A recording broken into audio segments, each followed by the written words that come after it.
Brendan. Good What's going afternoon. on? Hi, how are you? I'm doing great. How are you? Good, thank you.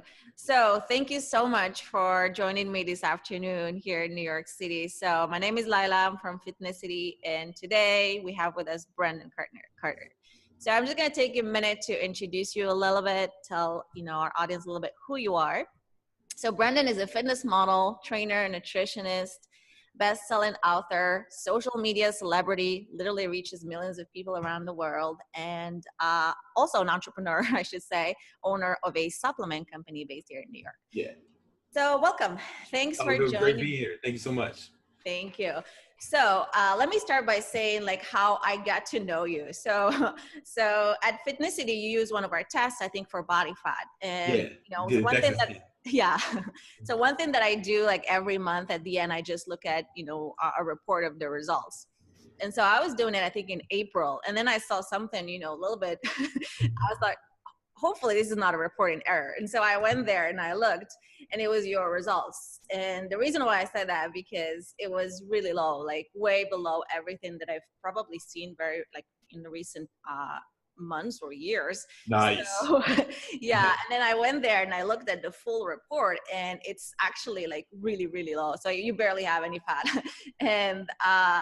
And most importantly, like the results actually for this test, the body fat test, it actually compares you to a reference population, and you were like really outside of the scale. You're not even there. So you are Better than almost everyone in the world is what you're trying to say. yeah. Yeah. One of the best in the world, like elite, like cream of the crop, creme de la creme. That's what you're saying, not me. I'm not saying that. Yes, well, that's what the data says. So numbers You don't can't lie, I argue with guess. math. It's just the data. All right. So not to mention you're a social media celebrity. So we're very, very excited to have you here with us. Thank you so much. I appreciate it. I appreciate y'all reaching out. This was a surprise, All right. So, well, first of all, I would like to start off by knowing a little bit more about your story. So how did you even, get to this level, to the fitness level, and This to level of body fat percentage, this low level of body fat percentage. yeah, and fitness in general, the fitness industry, and to this level. Yeah, no problem. I started working out when I was in high school, like around 16 years old. And I didn't really know what I was doing at first. And I was struggling a lot, trying to figure it out. And then one summer, a friend of the family who was like, he was like a mentor to me. And he was trainer in Chicago. That's where I'm from. Best trainer in Chicago, like multiple years in a row. He's actually Steve Harvey's trainer now. He trains a number of other celebrities. And he kind of took me under his wing for a summer and just like let me train with him for free because he was a friend of the family. I made a lot of progress, and I knew I just kind of fell in love with it. Well, let me backtrack. I started doing it because I was getting beat up in school, like maybe like bullied a little bit, and I was a little skinny kid, and I thought I could fight better if I got in shape. It wasn't like for vanity or health; it was for violence. Okay. And then when I got back to school, Survival. nobody messed with me. It was like weird, and it wasn't because I got so big. It was just more, I think, working out, like training, dedicating yourself to something and focusing. I think it molds your personality. It changes things, and my confidence, was a lot higher after that. And not necessarily because of size. I just think that sort of dedication to something, it builds character, like kind of character that can't really be replicated. Like you got to make these little promises to yourself every day that you're going to eat right, you're going to work out, you're going to get enough sleep, you're going to drink enough water. And once you make these little promises to yourself every day and begin to keep them, what happens is you begin to like trust yourself. You begin to trust, like, because one of the definitions of confidence is firm trust in the dictionary. So it's like, now you start to believe in yourself and you start thinking, man, what else can I accomplish if I put it? And then that kind of confidence, people can detect that, right? And bullies, they're like predators. Predators look for prey, right? Lions don't eat other lions, right? So I wasn't presenting myself as prey anymore. And I think it was just a different era. And then what happens was those kids, instead of trying to fight me, they were asking me for advice. And what happened was I started like kind of training them, and they became less of jerks, right? Because they felt better about themselves. And I just saw how to change their personality. And I kind of fell in love with like training as well. At that age, like 16, and I went and got certified when I was 17 because I went to start college when I was 17, so that was my job on the side. And yeah, I've been a trainer for almost 20 years now. Oh, wow. Okay. That's a Yeah. long journey. Yeah, I've been, but that's how it started. I've been so Okay. I've trained literally thousands of people, pro athletes, bikini models, Mhm. all to regular guys, all across the board. Yeah. Okay, perfect. So, a lot of people look at you as an inspiration. So, in this section, what I would like to do is I would like to hear a little bit more from you about some of the things that you have applied over the years and that have worked for you. And I'm going to break it down in a few sections. Sounds good. So, let's start maybe with intermittent fasting. I'm a Oh big yeah. fan. So, if you could tell me a little bit more about, well, first of all, for our audience, how does it work? And then Yeah. for you specifically, how do you apply it? What works best in your case? Yeah. So intermittent fasting, there's a few different protocols to do it. There's one protocol. Some people will just fast for a full day, like a 24-hour fast. Yeah. And how that works is, let's say tonight I have my last meal at 7, and maybe I don't eat again until 7 p.m. tomorrow, right? And that's one form. It's like the 24-hour fast. Some people extend that to up to 36 hours. I've heard of, Yeah. a week or something like Yeah. that. That's great. That's a little excessive. But I've done 24-hour fasts when I need to, and what I notice when I do that is I don't really lose muscle, but what happens is I just get lean. I just notice my fat loss starts to increase. Like I start to lose fat a little faster when I'm doing it, but that's an aggressive protocol. What's a little milder is the daily fast, where many people will. A typical protocol would be to eat only within an 8-hour feeding window, right? So, Okay. for example, maybe your first 7 or 8 hours or whatever.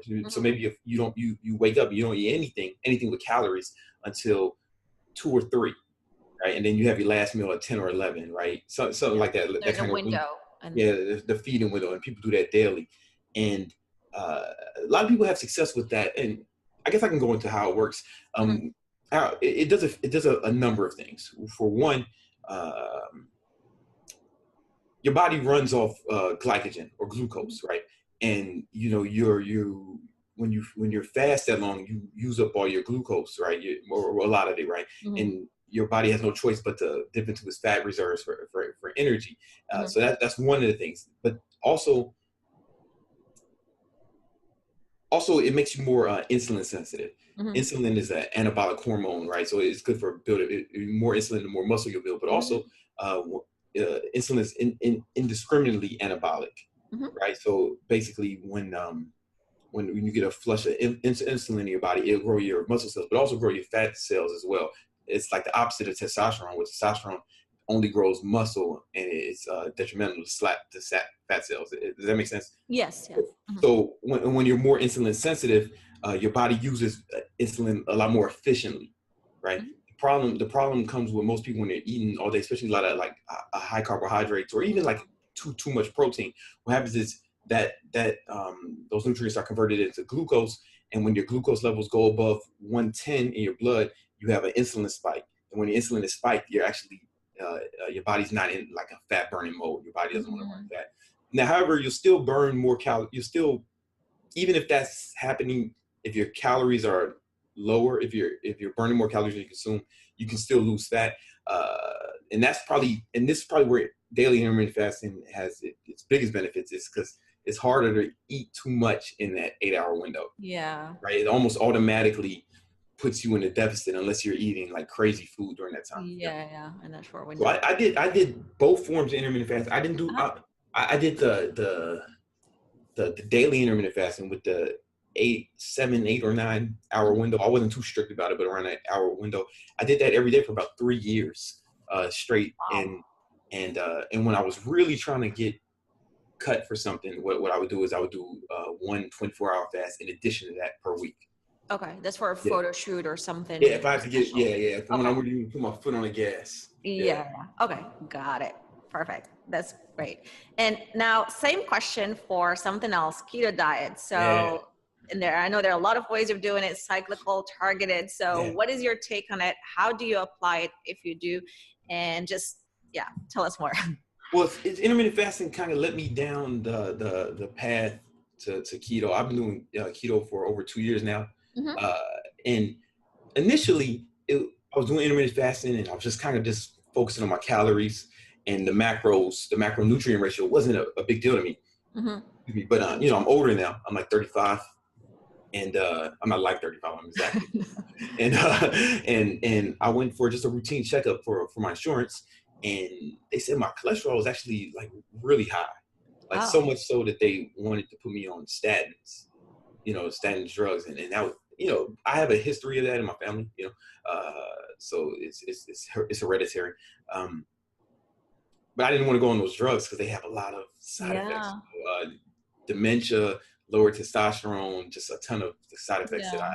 are not advantageous to my goals. So because I had been a trainer for so long, I've trained people with ketogenic diets before. I basically put everybody through every protocol, vegans, you know, everything. I'm pretty well versed. You know, 20 years, you do something for 20 years, you should have Yeah. some You level start of to know. proficiency. Yeah. So I was familiar with it, and I knew that there was a lot of research, compelling research to Mm-hmm. suggest that it can help with low cholesterol. So I said, let me give this a try instead of Yeah. drugs. Let me use food instead of drugs. You That's know. a great choice. Yeah, and this, much to the chagrin of my doctors, however, in 1 month my cholesterol dropped over 100 points. Yeah, Yeah. yeah, yeah. Wow. And my good cholesterol actually went up.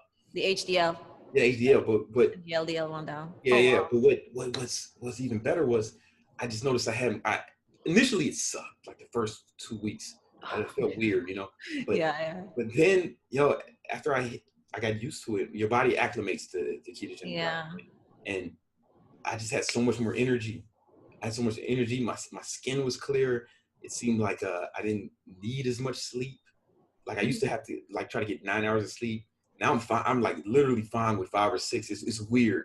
It's a Hmm. weird thing. And I'm not saying everybody's gonna get those same results, but that's Yeah, me. everybody's different. So much more energy, so much more like, I don't know, clarity. And and and then I started training some people, training more people with it, and they were getting like similar results. I've had multiple people I've trained and put on keto, and they lost over 100 pounds. Now, any diet will get you ripped, right? But we were getting all these other benefits as well. It wasn't just about getting ripped. And Hmm. one thing I noticed was that my body, I just looked leaner, man. I was holding less water weight, just way less water weight, because carbohydrates make you store water, Yeah. right? That's known. Every bodybuilder who goes on the stage, they cut carbs before they go on stage because to get rid Hmm. of that water weight. And I was like that all the time, and it was just a different kind of feeling, and I just kind of fell in love with it, and I've been doing it ever since. You know? Wow. And so is there a way in which you do it? Like, for example, if you have a heavy workout today, right Yeah. now, would you have some carbs before? Would you do some targeted thing? Like, So there's three main different forms of the ketogenic diet. yeah. There's the strict ketogenic diet. That's when you just basically you have a macronutrient ratio where it's a 75% fat, 20% protein, 5% carbohydrates. Right?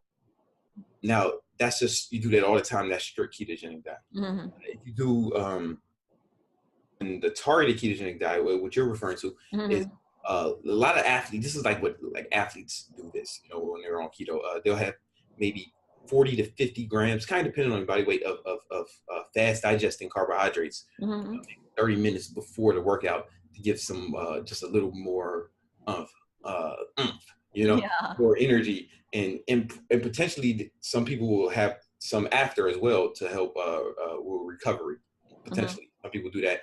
Um, for me, I've tried that, and I'm trying to experiment more. Maybe there's a way where I just haven't found the benefits. Like I'm so used to just the regular. My body's so well adapted. Oh, the That, regular one. Okay. yeah, my body's so well adapted that I don't need to do Mhm. that. And there's a third way too, where it's the cyclical, where you do strict keto maybe 5 days a week, and then 1 or 2 days you'll do you'll have carbohydrates. Mhm. You'll move to if you're doing it right, it should be like 60% carbohydrates on those days. Mhm. Maybe your protein the same, or maybe you can bump your protein up, and you actually keep your fat relatively low on those days. Okay. Like to do it right.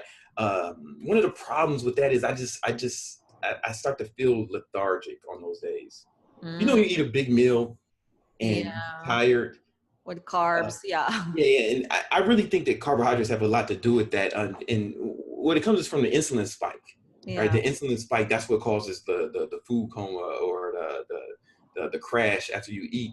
It's the insulin spike. But when you're doing keto, is you don't get that insulin spike. So that feeling you have after tired, I don't get that anymore. And that was one of the main reasons I liked intermittent fasting daily at first, because during the fasting window, I've had so much more energy. Have you noticed this? Yeah. More clarity. But what happens after that first meal? You just want an excuse not to work or not to do something. I noticed my work day was done at 3. Yeah. You know, like after that first meal. What helps is to eat small, like the easier way back into eating a lot. So like that kind of help maybe start with something light when you break the fast. But I just noticed with keto that feeling that I had during the fast, I had all day, but without being hungry. Yeah. Okay. And I still do intermittent fasting sometimes. Still, you know, if I feel like it. They work hand in hand. It's not binary. In fact, one of the easiest ways to get into ketosis is to fast. Did I even tell them what keto is, or should I? I don't know. No, I think they know what keto is. I just realized, we haven't mentioned it. Okay. High fat, low carb. Yeah, high fat, low carbs, you know, and basically how it works, it's called a ketogenic diet because when, like we said before, your body usually runs off glucose or glycogen, and that's high amounts of protein or carbohydrates will convert into glucose, and your body uses that as energy. But in the absence of those macronutrients, what happens is your body has to convert fat. In your liver, it converts fat into something called ketones, and your body will run off that instead, right? So that feeling you have, that energetic feeling, that focus feeling when you're doing intermittent fasting, if you tested your ketone levels, you're probably in ketosis during that time. Yeah. And so but if keto, you had it all day once you get used to it. Yep. You just made me think of another question, which is, so are you more like the type of person who gets or uses small meals throughout the day or the window of the day during which you eat, or more like a heavy or 2 heavy meals? So what's your personal take and preference? For me, it was for years I did daily intermittent fasting, and I noticed even then for me it was better when it ramped up. So my last meal is usually always my biggest. And that's usually post workout too, right? Post work. So even now, whether I do intermittent fasting or not now, I still kind of ramp it up. Slowly, like I kind of ramp it up, and that just works best for me because food slows you down. Digesting food just takes a lot of energy, and I just want to eat enough where I'm not hungry and I'm able to move, and then at the end of the day, you know, I have certain macros that I'm trying to hit and certain calories that I'm trying to hit. So at the end, I just make sure I hit everything. So the last meal is usually pretty big. And it's it's also after I've lifted weights. So my body uses those nutrients more efficiently. Okay, cool. Yeah. So, you know, I'm going off script. This is very inspiring. I have other follow-up questions. So what do you think about, like, in your case, exercising in a fasted state or not? So is that something that you do, or do you feel like it's on? No, it's cool. It's cool. I'm not confident that it burns like a whole bunch more fat, potentially, because it's conflicting research on that. Yeah. What I'll do is I'll take branched chain amino acids right before, if I'm if I'm working on an empty stomach. So I have like 10 grams of BCAAs, and I make BCAAs too. Like my company, we have one called Revolt BCAAs, and I take those. I'll take 10 grams of that before training. If I'm training fasted, just because I want to prevent muscle breakdown. Like if there's no protein, then you run the risk of losing some muscle during that time. Okay, got it. All right. So another thing that you talk about, I think, is full body workouts. So do you want to tell us a little bit more about your take on that? Yeah, I think full body workouts are the number one thing that a natural weightlifter can do to make more gains faster. And I get a lot of pushback on this from people because a lot of times we've been taught to do like split workouts, split routines. However, I mean, split routines were literally invented for guys who are on steroids. Like before steroids were invented, almost every bodybuilder did full body workouts. And there's a few reasons why it's better for a natural. One, when you lift weights, your body, your muscles are in a state of what's called protein synthesis, a fancy word for muscle growth, right? For about 48 hours at most, right? So if you're doing some sort of split routine where you only get you hit the body part once a week, now you're missing out on 5 days of muscle growth. Now that's fine if you're taking anabolic steroids, right? Because the protein synthesis is extended on steroids, right? So what they do is they just one day just chest, and they just pound the chest and like way into their sore, and they're in too much pain. They couldn't lift anymore if they wanted to. And it's okay because that's kind of really very effective for someone who's on steroids. But if you're natural, if you doing a full body workout and say you're working out every other day, well, now those muscles are in a state of protein synthesis throughout the whole week. And that's one reason. But also, if you're just a regular guy and you're not trying to step on stage and compete, I don't really think isolation movements are very effective. Like basically like a chest fly is an isolation. But a bench press is a compound movement. Compound moves are going to get the most size and most bang for your buck. So if you're doing a full body workout, then it most likely it's going to be primarily just compound movements, right? The same amount of compound movements you'd probably do on a split, right?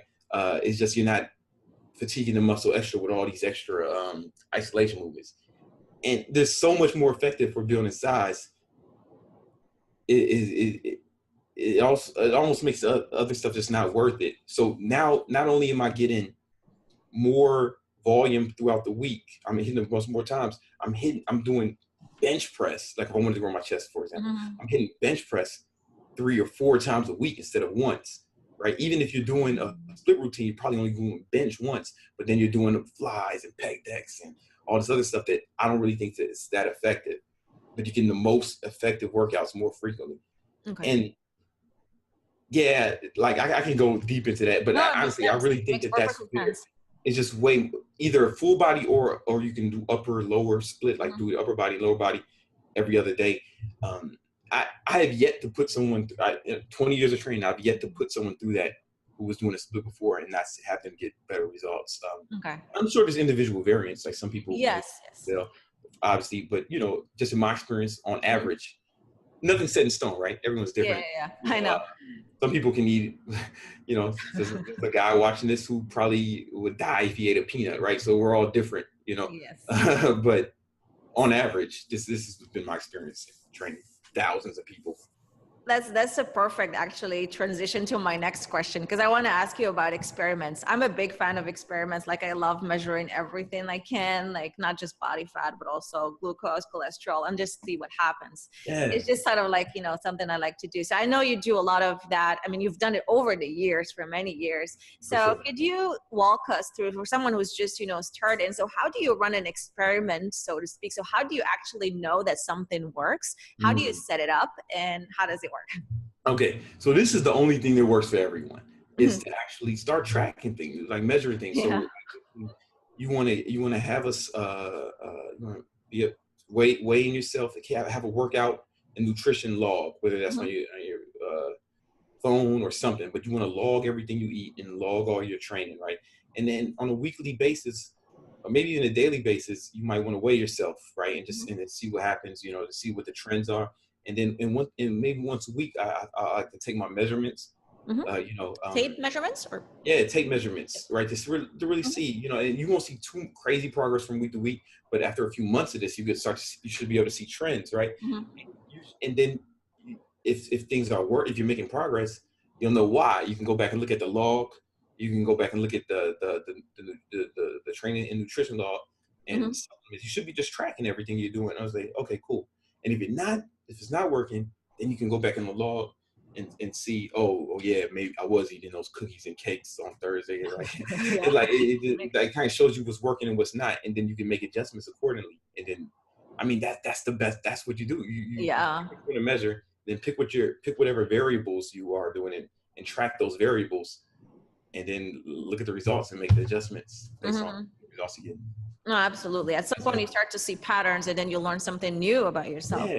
And if you're not tracking, man, some people, brag about not tracking. Yeah. Oh, I just I don't believe in that. I just eat healthy. And that's cool, but that doesn't mean anything, right? Like in terms of,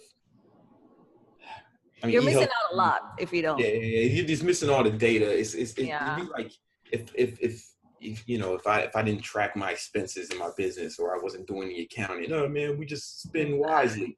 Man, you gotta track it, yeah. Exactly. So another thing also I know about you is that you did a 2-week diet challenge. Can you tell us more about that? Yeah, it's mine. Okay, so back when I was, I haven't done a lot of fitness modeling lately, but that used to be my full-time job at one point here in New York. And I was with a big agency, and sometimes they would just hit me out of the blue and say, man, we booked you this magazine shoot or something, and it'd be like a week or two from now. And I was like, oh man, I don't know if I'm in magazine shoot shape, that's talk. Now we're talking about single digit body fat, and I usually hover around 10, 11, 12, like low, very, very low teens, but to go into single digit to get to like that, I mean, that's what you want to be for a magazine shoot, right? Unless you want to get embarrassed, right? So I would have a week or two to lose a few percentage points of body fat, which is not easy. And I would try all these different things. And this went on. First I would try just like doing a bunch of running, but I would notice that I would lose a little bit of muscle, it felt like, or at least the appearance of it. Then I tried HIIT cardio, high intensity interval training, and that I had better results than that, but I was just tired all the time. It was too much. And even running a mile, if you run a mile on average, you burn like 10, you burn about 100 calories only, right? So like, even if I ran 10 miles, we're talking about 1,000 calories, but I don't want to run 10 miles, and then, or I can't run 10 miles like every day. It's hard on the I can figure out how to burn enough calories. And I mean, they say you need to burn about 3,500 calories to burn a pound of fat, right? I think that number changes as your body fat percentage gets lower. I think that's average, but if you're low body fat, you're on a different, you're not average, right? So I think that number's a lot higher actually. So it's like I have to burn thousands of calories to do this. So over the years, I came up with a protocol to do it, right? I came up with a protocol, and it's how to like drop like some percentage points of body fat in 2 weeks. And it's very difficult, and it's extreme, and it's not for everybody, but it was working for me as a model. And I recently put it into a program, but I just that's why I went to you guys to get because I never had got the data on it. So me and my buddy Brian, I put us through the program, and we did DEXA scans before and DEXA scans after. And I dropped 1% body percentage, which is a lot. Go from 10 to 9. A lot, especially at this level, it's really hard. It's very hard. Like some people say, you only drop 1 body fat percentage point because you've never been 10. You don't know how hard it is to lose fat. Like your body wants to keep muscle. Yeah. Your body wants to keep fat. Like it doesn't. The more overweight you are, the faster you can lose fat. But exactly. If you're at 30, it's easy to go to 29. Oh man, if you're at 10. But like, how do you improve upon like already like almost elite levels, right? How do you improve on? That's where it gets hard. So my buddy Brian, he had even crazier results. He lost 6 pounds of fat in 2 weeks. Fat, according to your DEXA scan, and he went from 16% body fat to 13. Okay. Right? So I can tell him how I did it. I can tell you guys how he did it if you want. Oh, all right. So it's so it took me like 10 years to put it together, and I never really I never released it to the public because I thought it was it's just too it's difficult. Not for everyone. It's not for everyone. It's not for everyone. And it's too difficult, I didn't want to put out in the past. I didn't want to put out anything that people couldn't do, right? That I didn't think people could do. So I put out a lot of programs, and I gave a lot of advice, and I got like, if you see my Instagram, King Keto, it's like full of transformation. It's literally hundreds of transformations people send me on my Instagram. So I had enough confidence then to put out something. All right, this is extreme. Okay. This is for those of So y'all what is it? all right. So it's 3 steps. It's 3 pillars. This is the holy trinity of rapid fat loss. All right. Okay. And it's burn, fast, freeze. Okay. Burn, fast, freeze. Now, when burn, instead of doing regular cardio or hit cardio, we used a protocol where we utilized what's called non-exercise activity thermogenesis, or NEAT, right? And that's what NEAT is basically the calories you burn when you're not in the gym, or not working out, right? So if you're in the gym and you're working out, you'll burn a few hundred calories at most. But what about, that's like 1 hour, 90 minutes maybe, but what about those other hours of the day, all those other hours that you're awake? So NEAT, non-exercise activity thermogenesis, means all the calories you burn throughout the day. So we set a protocol where we would wear some sort of fitness tracker, or use our phones or a pedometer or something to track our movement throughout the day. And we set goals based off in the program, you set goals based off your body fat percentage and your body weight and everything. So it's kind of individualized. But what we did was we had these aggressive goals for movement throughout the day, not just in the gym. So what that looks like is, my office is here in Manhattan. It's like right by Central Park. And but I live in Queens, an area called Forest Hill. So instead of just getting on the train by my house, I would walk like 3 or 4 train stops, right? Then like maybe even stand on the train or move around on the train a little bit, right? Because it's tracking. And then when I get off the train, maybe I get off like 3 or 4 stops early, right? And then take and then instead of this is the penthouse of this penthouse office. So maybe we take the stairs. I would take the stairs instead of the elevator. I'm standing right now. This is my desk. I have a standing desk, right? When I go to lunch, I walk to a restaurant that's too far and walk back. Then maybe go. And when we had meetings, instead of having meetings in the office, we would walk around the block like the way Steve Jobs used to do. Or then go home, go for a walk, man. People, like I tell like my clients, like walk your dog like a little bit more. Want to walk with your girlfriend, play with your kids, but track it though. Don't just do it haphazardly. Like we track it with either a pedometer, some sort of tracker. I use my Apple Watch. My boy Brian just used an app on his phone. And what happens was when we tracked it and how many calories we burned, I was burning like over 2,000 extra calories a day, just from outside of the gym. Oh, wow. I still went to the gym though. So like I was burning a ton of calories throughout the day, right? And it's just real. It's more than you could do with just like an hour of cardio. Like you can just burn more if you focus.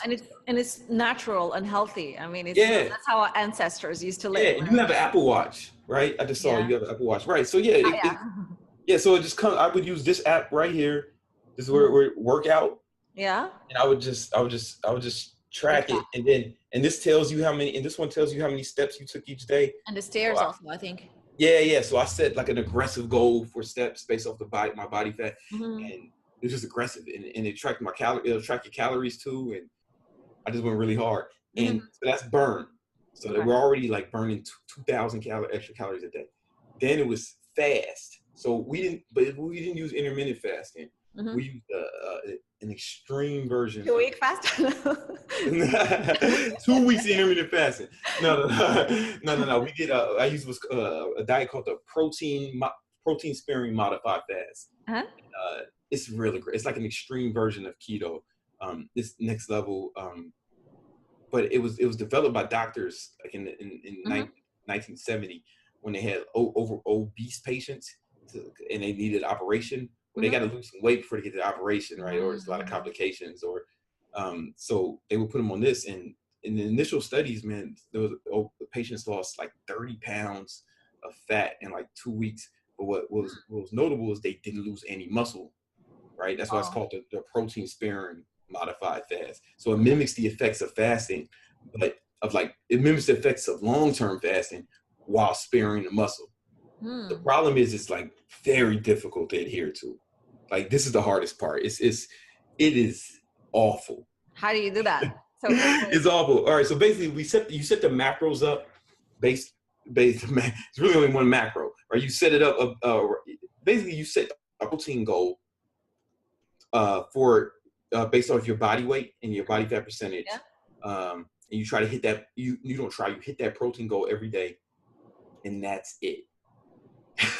And now you try to get almost no fat and almost no carbohydrates. It's very aggressive. All protein. Okay. Yeah, it's not sustainable. It's like this, it definitely wouldn't be healthy to do this for a sustained amount of time. It's not something you can do.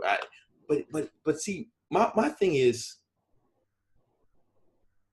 I don't think that a diet should be sustained anyway, by definition. Like, some people want just something easy, that's normal, and they can just take forever to do it. But with this plan, it's the difference between the person who like dips his toe in the pool and they gets in slow in the pool, and then they're all cold, and then they waste and they get in. That's like a normal diet. This is someone going to the roof, fall into the pool, right? Yeah. So our goal with a diet like this is, it's kind of a crash diet, right? But we teach you how to maintain your new body fat percentage after. So the reason people fall off a crash diet or gain weight back is because they go back to what they did. Yeah, of course you go back to what you did, but we teach you how to go into maintenance, how to sustain maintenance. From there, sustain it. Exactly. Like, so with a normal diet, it's like 12 weeks. Well, 12 weeks, that's a whole season, right? So if you start that now, you'll be dieting all summer. Yeah. You really want to do that, or do you want to enjoy the summer? You can do this for 2 weeks, and then learn how to calculate maintenance, how to maintain that through the summer. You can actually enjoy the summer. I want people to stop dieting, I want people to stop dieting. Let's get you where you're going to be fast. That's kind of where, but some people need but it's aggressive. Yeah. And it's, it's not for everyone. It's goal oriented. If you have an event, that's great. Yeah. Yeah. If you have like a wedding or like an event to go to, something or on camera, it was made to be on camera for photo shoots. So I still do this protocol before like fitness expos, because we have like booths at like the Olympia or the Arnold, and I have a booth and I have to have my shirt off and I need to look extra shredded. This is what I do for that. But it's not something you want to do all the time. It's just like in case of emergency, break glass. and it's probably not healthy long term, but you can do almost anything for 2 weeks. Yeah. 2 weeks is not even that long, so. Yeah, but it's very hard. It's very hard. Like the first day I do this every time, the back of my eyeballs start to hurt. Oh, really? Yeah, it goes away, but I think it's like just a withdrawal. It's very difficult. And it's hard to pick the food also. Like, you have to eat. It's so restricted. And no social life, obviously. Like, you can't. I mean, like, you can't go out and eat. Like, it's basically, instead of peeling the Band-Aid, we're just ripping it off, right? Yeah. Then you can go to maintenance. And then there's freeze. Freeze, and this is the last part, is where we use cold exposure thermogenesis. So basically, you're a warm-blooded mammal, right? Mm-hmm. Yeah. And most people watching this are warm-blooded mammals. Mostly, I'm sure they're not too many reptiles watching right now. So, because we're not reptiles, they have to warm they're cold-blooded. They have to warm themselves up by the sun or whatever. Warm-blooded mammals, humans, our body maintains a core temperature of 98 degrees no matter what environment we're on. However, when the environment is very cold, the body takes a lot of work to maintain that core temperature at 98 degrees. And it burns a ton of extra calories to do that. It takes a ton of calories to do that. For example, some studies show that 3 minutes of cryotherapy, where you get in the cold chamber and it's like minus 250 degrees, can burn between 400 and 800 calories, right? Which is crazy, just 3 minutes. But that would take you'd have to run between 4 and 8 miles to get that same amount of calorie burn. And so what we do is we utilize cold exposure. There was also a study, I don't remember the name of it, but it was done in Europe. And they had 2 groups of dieters. They had the exact same diet, exact same nutrition plan. Everything was the same. The difference was one of the groups stayed in a cold room all day. Basically, they were just kind of chilly all day, not crazy, like 52 degrees maybe. And at the end of I forget the duration, but at the end of the study, that group lost twice as much fat, everything being equal.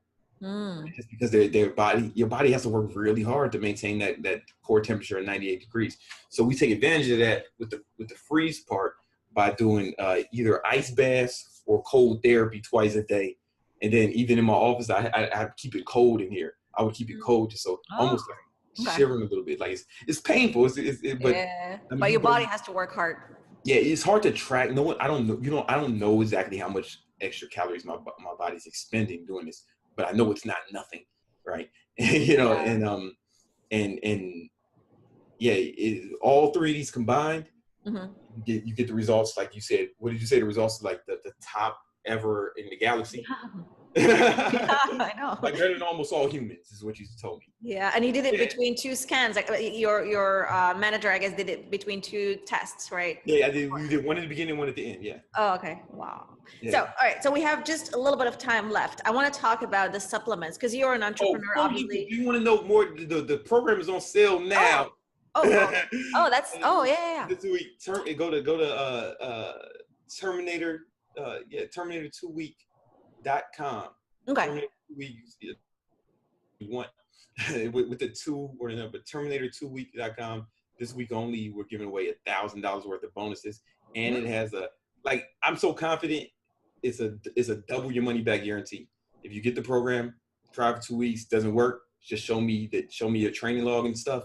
Mm-hmm. If it didn't work for you, then I'll give you twice what you paid for it. No other fitness people offer that, and none of them. I'm first time I've ever heard it.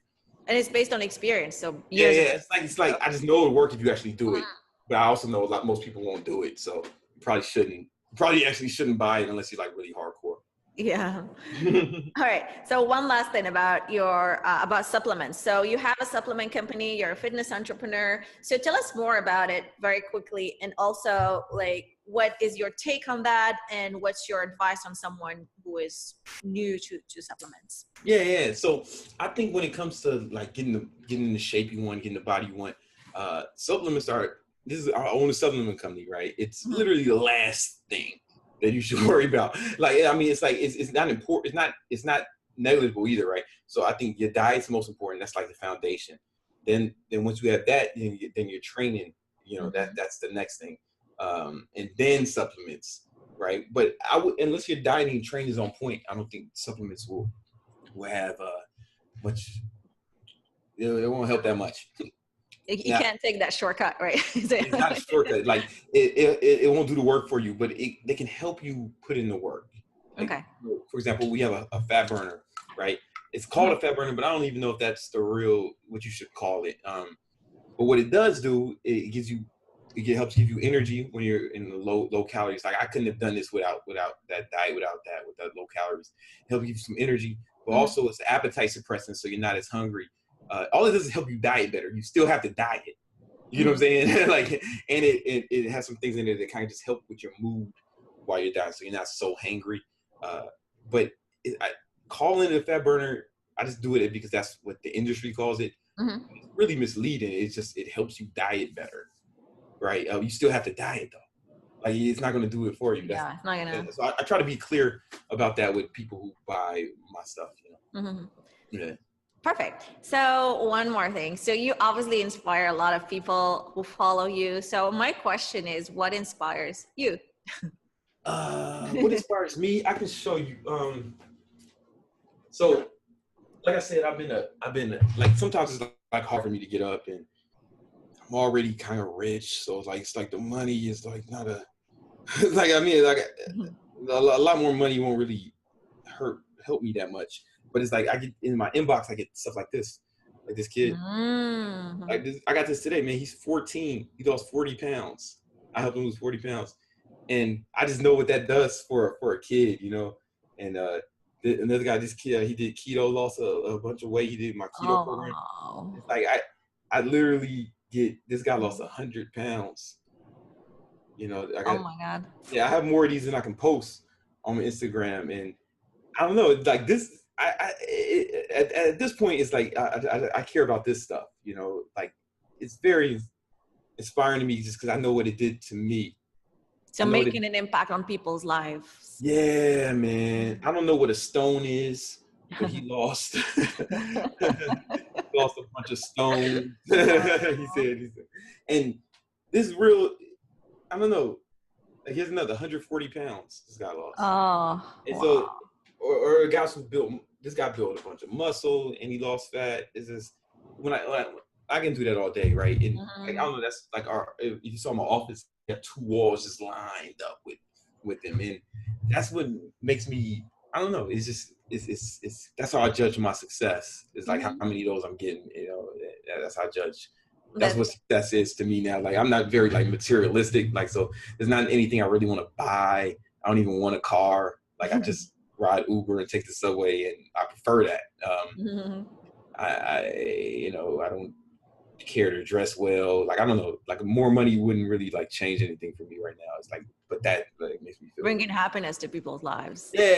And then also my employees though too, right? The Mhm. only thing I care about money for, it's like, I have like 15 employees and they're all like pretty young. Like most of them are under 25, and just to be able Mhm. to facilitate them with their goals and help them accomplish things. And like my assistant, he just got he just moved out of his mom's house, got his first apartment. I don't know, little stuff like that.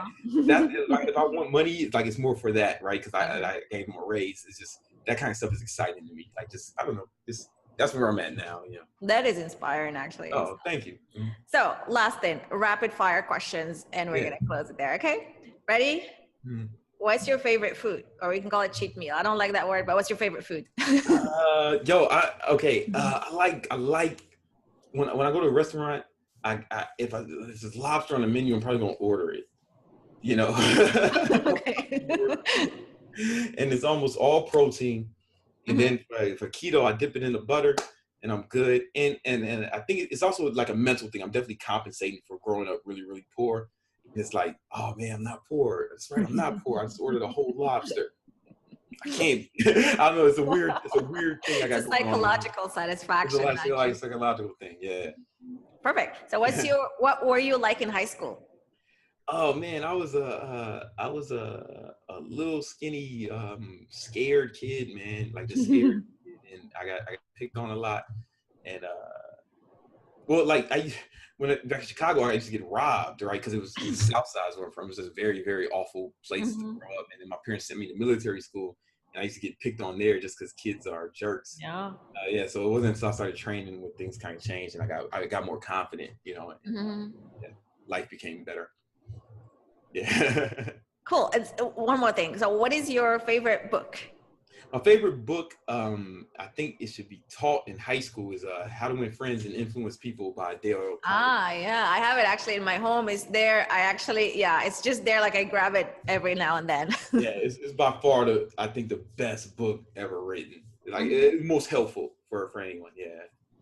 Exactly. What is your all-time favorite workout song?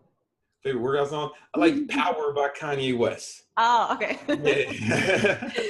Perfect. Best time. Well, one more. One more. Best time of the day to work out. Best time of the day workout? Uh, It the depends. best is probably first thing in the morning. The best is probably first thing in the morning, but my favorite is probably afternoon, Okay. because like late afternoon, because I like to have my biggest meal after that, and I feel good about it, because it's like, okay, this is when I should get the biggest meal. Mhm. But the best is honestly probably to get out the way when you have the most energy In the in the morning. morning. Honestly, yeah. All right. Well, thank you so much. Thank you, Brenda. This was very helpful and very insightful. I'm sure a lot of people are going to be inspired and learn a lot from this. So thank you. Awesome. Thank you so much.